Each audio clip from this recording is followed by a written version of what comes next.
Price Lord. இயேசு கிறிஸ்துவின் நாமத்தினாலே இந்த மார்ச் மாதத்தின் முதல் நாள் அதிகாலையில் உங்கள் யாவரையும் சந்திப்பதில் மிகுந்த மகிழ்ச்சி அடைகிறேன். இந்த புதிய மாதம், இந்த ஒரு புதிய காலை உங்களுக்கு எல்லா ஆசீர்வாதத்தையும் அளவில்லாமல் தேவன் வருஷிக்க பண்ணுவார் என்று நான் விசுவாசிக்கிறேன். அதிகாலையில் எழுந்த உடனே தேவனுடைய சமூகத்தில் முழங்கால் படிட்டு, ஆண்டவரே, கடந்த மாதத்துல நான் கடந்து வந்த பாதைகளை எல்லாம் நினைவு கூர்ந்து நீர் நடத்தி வந்த அந்த அதிசயங்களை நான் உம்மிடத்துல நினைவு கூர்ந்து, வரும் மாதத்துல ஒவ்வொரு நாளும் என்னை கண்மணி போல, என் குடும்பத்தை கண்மணி போல காத்தருளும், அதற்கான வார்த்தையை நீர் தாரும் என்று தேவனிடத்துல கேட்டுக்கொண்டிருக்கிற தேவ ஜனங்களுக்கு தேவன் அவர்களோடு பேசி அவர்களுடைய இருதயங்களில் ஒரு ஆறுதலை செய்ய இந்த மார்ச் மாதத்துல விரும்புகிறார். இந்த மார்ச் மாதத்துல தேவன் நமக்காக கொடுக்கும்படிக்காக, நமக்கு ஆறுதல் செய்து ஒரு தைரியத்தை ஏற்படுத்த தேவன் நமது ஊழியத்தின் மூலியமாக பேசின வார்த்தை ஓசியா 10ஆம் அதிகாரம் 12வது வசனம் இப்படி சொல்லுது: நீங்கள் நீதிக்கென்று விதை விதையுங்கள், தயவுக்கு ஒத்ததாய் அறுப்பு அருங்கள், உங்கள் தரிசு நிலத்தை பண்படுத்துவோங்கள், கர்த்தர் வந்து உங்கள் மேல் நீதியை வர்ஷிக்க பண்ணும் மட்டும் அவரை தேட காலமாயிருக்கிறது. அல்லேலூயா சொல்லுங்க. நாம் என்ன செய்தாலும் நீதியை தேடுகிறவர்களாய் இந்த மாதத்துல இருப்போம். அல்லேலூயா. மற்றவர்கள் எப்படி வேணா இருந்துட்டு போகட்டும், ஆனால் தேவனுடைய ஜனங்களோ செய்யக்கூடிய ஒவ்வொரு சின்ன காரியங்களிலும் நீதியாயும் தேவனுடைய கண்களுக்கு பரிசுத்தமாயும் இருக்கட்டும். அதுதான் தேவன் இந்த மார்ச் மாதத்துல விரும்புகிறார். இந்த மார்ச் மாதம் என்பது இந்த உலகத்தில ஒவ்வொரு ஜனங்களுக்கும் ஒரு பரீட்சையின் மாதம் இல்லையா? ஸ்கூல்ஸ் எக்ஸாமினேஷன்ஸ் நடக்குது, காலேஜஸ் எக்ஸாம்ஸ் நடக்குது, நிறைய போட்டி தேர்வுகள் நடக்குது, அரசாங்க உத்தியோகத்திற்கான தேர்வுகள் நடக்குது, இன்டர்வியூஸ் நடந்து கொண்டிருக்கிறது. அடுத்த வருடங்களுக்கான புதிய ஒரு தொழிலாளர்களை எடுக்க, புதிய தொழிலாளர்களை அவர்களுடைய கம்பெனிக்கு எடுக்க இன்டர்வியூஸ் நடக்குது. அப்படின்னு பரீட்சை, எல்லாவற்றிலும் பரீட்சை. இந்த பரீட்சையை அநேகர் என்ன செய்யறாங்கன்னா, குறுக்கு வழியில நாம் அதனுடைய வெற்றியை அடைந்து விட வேண்டும் என்று நினைக்கிறாங்க. எப்படியாவது சாதித்திரணும். இங்க இந்த வசனம் சொல்லுது, நீ எல்லாவற்றிலும் உன்னுடைய நீதியை நிலைநாட்டணும் அப்படின்னு. ஆனா அதை நாம் சில நேரத்துல இந்த உலக வாழ்க்கையில மறந்து போய் எல்லாவற்றிலும் சாதித்து விட வேண்டும், எப்படியாவது சாதித்து விட வேண்டும் என்று நாம் அந்த நேரத்துல அந்த நீதி என்ற அந்த வார்த்தையை மறந்து விடுகிறோம். எலெக்ஷன் வருது, அந்த நீதி காணாமல் போய்விடும். எலெக்ஷன்ல ஓட்டுக்கு பணம் கொடுப்பாங்க. அந்த நாள் வரைக்கும் நாம் தேவனிடத்தில் ஜெபித்து இந்த தேசத்துல ஒரு நல்ல தலைவனை ஏற்படுத்துங்க அப்படின்னு சொல்லி ஜெபித்து கொண்டிருப்போம். நிறைய சபைகள் தமிழ்நாடு முழுவதும் உபவாசம் இருந்து ஜெபிப்பதை நான் பார்க்கிறேன். ஆனா அந்த எலெக்ஷன் டேட், அந்த நாளிலே, அது சில இடைப்பட்ட 2 நாட்களிலே நம்முடைய நீதி என்ன தெரியுமா ஆயிருது? சரிந்து விழுகிறது. அவர்களிடத்திலிருந்து கையேந்தி பணத்தை பெற்றுக்கொண்டு அந்த விசுவாசத்திற்காக குற்ற உணர்வோடு அவர்களுக்கே நமக்கு பிடிக்காத, இந்த சமுதாயத்திற்கு ஒன்றி போகாத, நன்மை செய்யாத மனிதர்களுக்கு ஓட்டு போட்டுருவோம். நீதி இல்லையே. அதனால தான் தேவன் இந்த மாதம் சொல்றாரு, நீ எதை தேடினாலும் நீதியை தேட மறவாதிருங்கள் என்று. ஹல்லேலூயா. நீங்கள் எதை செஞ்சாலும், உங்களுடைய குடும்பத்துல நீங்க புதிதான ஒரு காரியத்தை செய்றீங்களா, அதுல ஒரு நீதி இருக்கட்டும். உங்களுடைய வேலையை புதுசா துவங்க விரும்புறீங்களா, அதுல ஒரு நீதி இருக்கட்டும். உங்களுடைய படிப்புல எக்ஸாமினேஷனுக்கு போறீங்களா, அதில் ஒரு நீதி இருக்கட்டும். உங்களுடைய தொழிலில, புதிய தொழிலில, இன்வெஸ்ட்மெண்ட் பண்றதுக்கு போறீங்களா, அதுல ஒரு நீதி இருக்கு. உங்களுடைய பார்ட்னருக்கு வந்திருக்கிற லாபத்துல பங்கு கொடுக்கணுமா, அதில் ஒரு நீதி இருக்கு. தேவனுக்கென்று எல்லாவற்றிலும் கொடுக்கிற கரங்கள் உடையவர்களா இருந்தும் அந்த முதல் நாள் முதல் பங்கு தேவனுடையது என்று எழுதப்பட்டிருக்கு. அதில் உங்களுடைய நீதி விளங்கும், நீதி இருக்கு. சபைகளுக்கு கொடுப்பதில் ஒருபோது நாம் தள்ளாடுகிறவர்களா இருக்கக்கூடாது, நாம் தயங்குகிறவர்களா இருக்கக்கூடாது. தேவனுக்கு கொடுப்பது, தேவ ராஜ்யத்தை கட்டுவது நம்மளுடைய பிரதானமான பங்கு. அதில் ஒரு நீதி இருக்கணும். சரி, அப்போ நீதியை நாம் விதைக்கும் பொழுது, நீதியை நாம் தேடும் பொழுது, நீதியை நாம் தொடர்ந்து செய்து கொண்டிருக்கும் பொழுது அதனுடைய அறுப்பு எப்படிப்பட்டதா இருக்கும் தெரியுமா? மிகுதியா இருக்குமாமா. அதுவும் தயவுக்கு ஒத்த அறுப்பு கிடைக்கும், தயவு கிடைக்குமாமா ஆண்டவர் இடத்துல. ஹல்லேலூயா.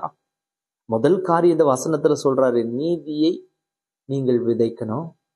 ரெண்டாவது காரியம் சொல்றாரு, தயை கிடைக்கும். யாரு எந்த ஒரு எதிர்பார்ப்பும் இல்லாமல் நீதியை விதைத்து கொண்டிருக்கிறார்களோ அவர்களுக்கு தயை கிடைக்கும். நிறைய பேர் இன்னைக்கு அவர்களுடைய இன்வெஸ்ட்மெண்ட், அந்த பண இன்வெஸ்ட்மெண்ட்டை நிறைய கம்பெனிஸ் எல்லாம் போட்டு அதுல இருந்து ஏதோ ஒரு லாபம் கிடைக்காதா என்று மனுஷன் ஒரு ஒரு ஒரு சீக்கிரமாக உயரணும், சீக்கிரமாக கிடைக்கணும்னு சொல்லி நிறைய இன்வெஸ்ட்மெண்ட் பண்றாங்க. அது அவங்களுக்கு தெரியும், அந்த இன்வெஸ்ட்மெண்ட் பண்ற கம்பெனி ஏதோ குறுக்கு வழியில தான் அந்த பணத்தை மல்டிப்ளை பண்ணுது, ஏதோ தவறான வழியில தான் அதை பெருக்குது, அதை பெருக்கி நமக்கு தருதுன்றது நல்லா தெரிஞ்சிருக்கும். தெரிஞ்சிருந்தும் நம்ம என்ன தெரியுமா செய்வோம்? அந்த கம்பெனியில இன்வெஸ்ட் பண்ணா நமக்கு என்ன, அவனை என்னமோ செஞ்சுட்டு போறான், நம்மளுடைய பணம் மல்டிப்ளை ஆனா போதும், நம்மளுடைய பணம் பெருகினால் போதும் என்று சொல்லி அதுல போய் நம்ம இன்வெஸ்ட் பண்ணுவோம். அது இன்வெஸ்ட் பண்ணும் பொழுது நமக்கு சில மாதங்கள் பணம் கிடைத்து கொண்டே இருக்கும், அதுல நமக்கு மகிழ்ச்சி அடைந்து கொண்டே இருப்போம். சடுதியாய் ஒரு நாள் எல்லா பணமும் போயிடும். அவன் எடுத்து கொண்டு போய் விடுவான், அவன் திருடி கொண்டு போய் விடுவான். அவன் திருடி போன பிறகு நாம் அழுவோம், ஓ ஐயோ என் பணம் எல்லாம் போச்சு, என்னுடைய வாழ்நாள் சேவிங்ஸ் எல்லாம் போச்சு, என்னுடைய நம்பிக்கை போச்சு, நான் ஜெபித்த ஜெபமெல்லாம் போச்சு என்று சொல்லி புலம்புவோம். கொஞ்சம் நல்லா கவனமா கேட்கணும். நீங்கள் நீதியை செய்து நீதியை விதைத்திருந்தால் தயவை அறுப்பீர்கள். ஆனா நாம எதை அறுத்தோம்? நாம எதை விதைத்தோம்? நீதியை விதைக்கலையே. எப்படியாவது ஒரு லாபம், எல்லாவற்றிலும் லாபம், லாபத்தை எதிர்நோக்குவோம். என் சகோதரி, என் சகோதரனே, இந்த அதிகாலை, இந்த மார்ச் மாதம் உங்களுடைய வாழ்க்கையை மாற்றட்டும். உங்க வாழ்க்கையை கொஞ்சம் திருப்பி பாருங்க, உங்களுடைய வாழ்க்கையை கொஞ்சம் சோதித்து பாருங்க. வெளிநாட்டுக்கு போகணும், வெளிநாட்டுல போய் சம்பாதிக்கணும், அதற்காக நாம் எவ்வளவு காரியத்தை செய்யறோம், எவ்வளவு பணத்தை விரயமாக்குறோம், எத்தனை மனுஷனுக்கு நாம பணத்தை கொடுத்து நம்ம சரி கட்டுறோம். ஒரு பதவியை வாங்கணும், அரசாங்க உத்தியோகத்தை வாங்கணும், அந்த அரசாங்க உத்தியோகத்தை வாங்குறதுக்கு எத்தனை பேருக்கு நாம விதைக்கிறோம் பணத்தை. அவருக்கு கொஞ்சம், இவருக்கு கொஞ்சம், இவருக்கு கொஞ்சம் விதைத்து எப்படியாவது வேலை வாங்கிவிட வேண்டும் என்று கிறிஸ்தவ ஜனங்களும் செய்யறாங்க, தேவனுடைய பிள்ளைகளும் செய்யறாங்க. உங்களுக்கு கேக்குதா? வாக்குத்தத்த செய்தி, வாக்குத்தத்த வசனம்னு நமக்கு இன்னும் இன்னும் கிடைக்கிற மாதிரி நம்முடைய இருதயத்தை பூரிப்பாக்கி நம்ம என்ன தவறு செஞ்சாலும் அந்த தவறை மறைக்கும்படிக்கான வசனம் வேணும்னு நினைக்கிறீங்களே, ஏன் உங்களை தேவனிடத்துல ஒப்பு கொடுத்து தாழ்த்தி உங்களுடைய நீதியை நீங்கள் பரீட்சை பாராமல் இருப்பது? என் ஜனமே, இந்த மார்ச் மாதத்துல தேவன் உங்களோடு பேச விரும்புகிறத கொஞ்சம் செவி கொடுத்து கேளுங்க. முதல்ல நீங்கள் நீதியை விதைக்கணும். இரண்டாவது, தயை கிடைக்க செய்வார். மூன்றாவது, உங்கள் தரிசு நிலத்தை பண்படுத்துங்கள். இந்த மாசம் உங்களுடைய தரிசு நிலத்தை பண்படுத்துங்க. எதற்காக? எதனால் நான் பண்படுத்தணும்? ஏன் என் தரிசு நிலத்தை பண்படுத்தணும் நீங்க கேட்கலாம். அவர் சொல்றாரு, என்ன தெரியுமா சொல்றாரு? கர்த்தர் வந்து உங்கள் மேல் நீதியை வர்ஷிக்க பண்ணும் மட்டும் ஷவர். இங்கிலீஷ்ல, ஆங்கிலத்துல அதுக்கு பேரு ஷவர். நீதி, ரைச்சஸ்னஸ் உங்கள் மீது பொழிவாராமா. எத்தனை பேருக்கு நீதி கிடைக்காம துவண்டு போயிருக்கீங்க? சகோதரனால, சகோதரியால, உறவுகளால, இந்த உலகத்தால், போலீஸ் இடத்துல, வக்கீல்கள் இடத்துல, மருத்துவர்கள் இடத்துல இழப்புகளை சந்தித்திருக்கிற எத்தனை பேருக்கு நீதி கிடைக்காமல் இருக்கிறது?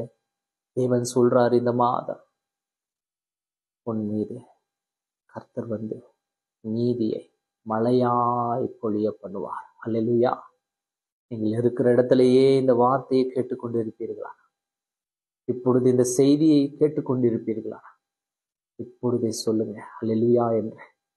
உங்களுக்கு நீதியை தேவன் சரி கட்ட வல்லவர். உங்களுக்கு நீதி செய்ய வல்லவர். அதற்கு நாம என்ன செய்யணும்? நாம எப்படி நம்மளை தயார் பண்ணணும்?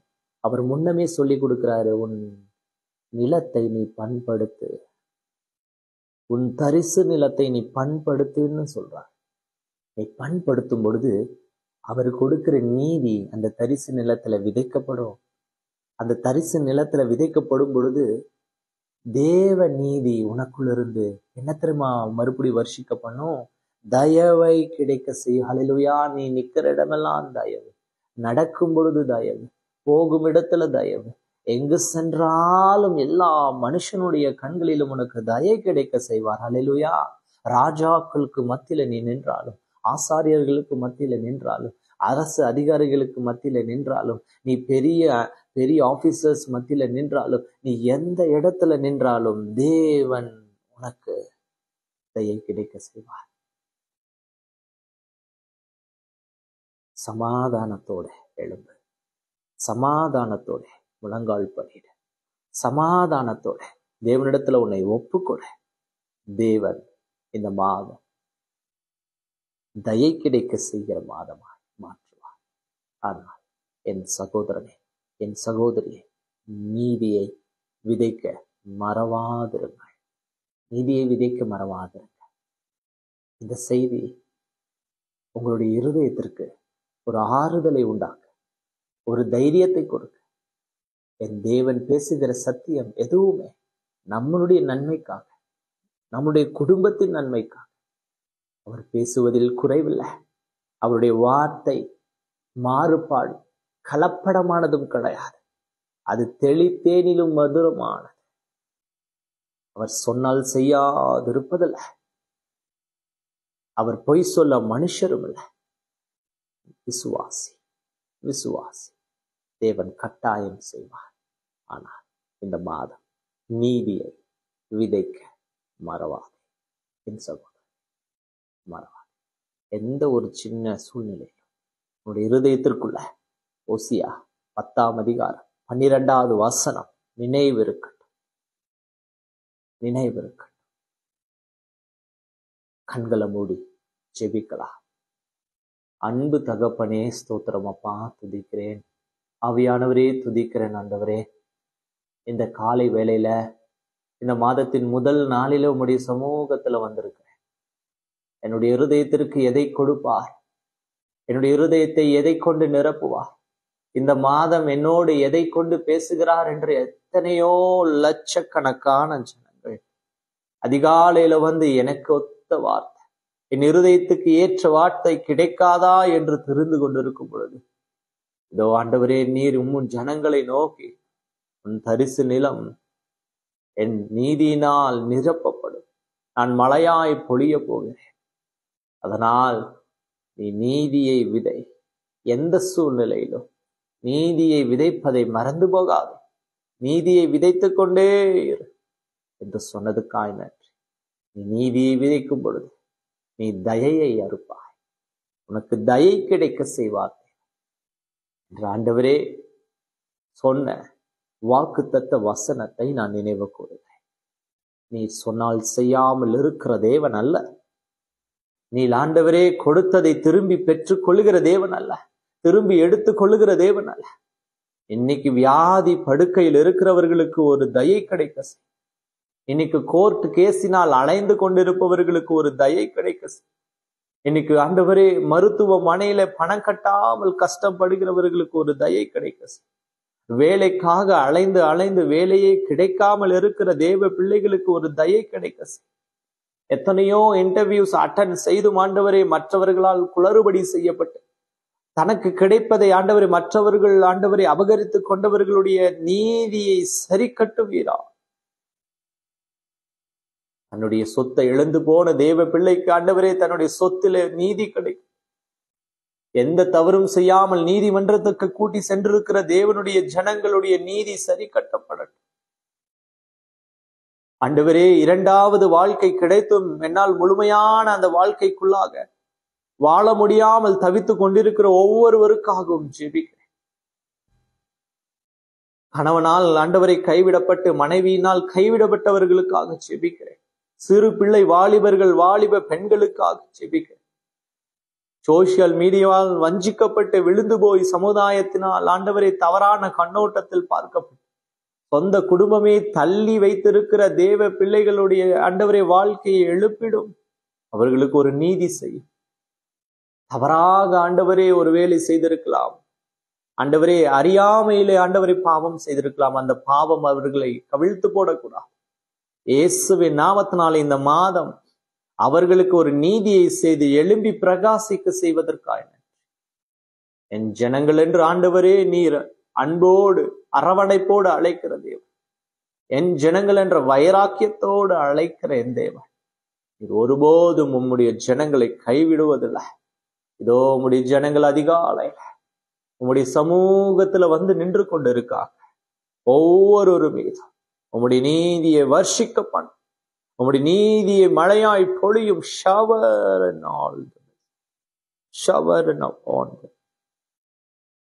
அந்த நீதி ஆண்டவரே அவர்களுக்கு ஆண்டவரே எல்லாவற்றிலும் தயை கிடைக்க செய்ய, தயை கிடைக்க செய்ய. செய்வதற்காக நன்றி, செய்வதற்காக நன்றி. என்னோடு இந்த ஜெப வேளையில முழங்கால் படிட்டு கொண்டிருக்கிற தேவ பிள்ளைகளுக்கு இந்த நீதி கிடைக்க செய்வதற்காக நன்றி. இந்த நாளும் இந்த மாதமும் எங்களுடைய இருதயத்திற்கு ஒத்த மாதம், நீதியை எல்லா சூழ்நிலையும் செய்கிற மாதமாய் ஒப்பு கொடுக்கிறேன், ஒப்பு கொடுக்கிறேன். எங்களை ஏற்றுக்கொள்ளுங்க. இயேசு கிறிஸ்துவின் நாமத்தில் ஜெபிக்கிறேன் ஜீவனுள்ள நல்ல தகப்பனே, ஆமே ஆமே. நாத்துமாவே கர்த்தரை ஸ்தோத்திரி, என் உள்ளமே பரிசுத்த நாமத்தை ஸ்தோத்திரி. நாத்துமாவே கர்த்தரை ஸ்தோத்திரி, கர்த்தர் செய்த சகல உபகாரங்களையும் மறவாது. ஆமே ஆமே. கர்த்தராகிய இயேசு கிறிஸ்துவின் கிருபையும் பிதாவாகிய தேவனுடைய அன்பும் பரிசுத்த ஆவியானவருடைய ஐக்கியமும் சமாதானமும் கிருபையும் என்றும் என்றும் சதா காலமும் உங்களுடனும் உங்களுடைய குடும்பத்தினரோடும் உங்களுடைய இருதயத்திலும் இந்த மாதம் முழுவதும் தங்கி நிலைத்திருப்பாராக. ஆமேன் ஆமேன் ஆமேன். God bless you. Have a wonderful month. ஆண்டவரோடு இணைந்திருங்க, தேவனோடு ஐக்கியப்பட்டிருங்க. தேவன் நீதியை வர்ஷிக்க பண்ணுவார். God bless you. God bless you.